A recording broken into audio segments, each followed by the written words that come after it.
Kids are heading back to school, which is why it's great to have all of the classroom must-haves ready to go. Joining us to share healthy back-to-school reminders is pediatrician Dr. Denton Kono. Welcome, Dr. Kono. Good morning. How are you? Good. So, Doctor, I wanted to ask, as parents prep for back-to-school must-haves, what do you suggest they include to keep their kids healthy? So back to school must-haves.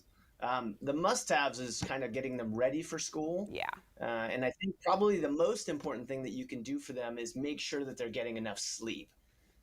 That's a big thing for kids leading up to school. Those young kids need 10 to 12 hours of sleep per night. And those teens who think they can get by with 4 to 5 hours sleep, they really need like 8 to 10 hours of sleep per night. Mm-hmm. So that high schooler, if he has to get up at 6 a.m., he's got to be asleep unconscious by 10. So really making sure that we get that sleep schedule dialed in before school, get those electronics off, get those cell phones out of the rooms to try and set them up so they can get that good rest and get ready for school. Yeah, get that bedtime routine schedule in full force. And why is it important also as kids are heading back to school that they get vaccinated as well? It's critically important. We want to make sure that they're healthy and they're staying in the classroom. So, in the state of California, there are 5 different vaccines that are required for school. And these vaccinations help protect them from dangerous diseases, things like whooping cough and measles. And then we do worry as everybody goes back to school, we are going to see a big spike in the cases of COVID-19. Hmm. And after 2.5 years of this pandemic, we know how disruptive it is Yeah. getting this disease with school and with work. And the best protection we have is the vaccine. Yeah, and what would be your Um, advice to parents who are still hesitant about getting their kids vaccinated, let alone with the COVID-19 vaccination?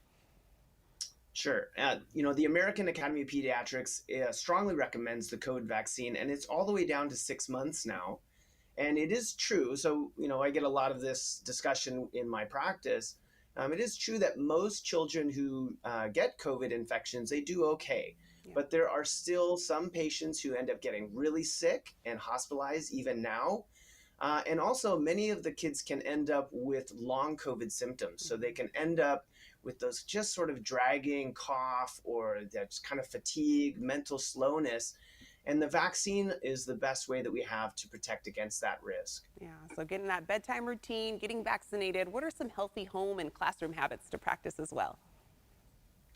Um, well, eating right is super important too, right? There are good studies showing that kids who have a nutritious breakfast, they function better in school. They have, better concentration, better energy. Yeah. So trying to make sure, if everybody's in a rush in the morning, but trying to get up, run out the door, and not grabbing anything, that's not going to help the kid out when they're at school.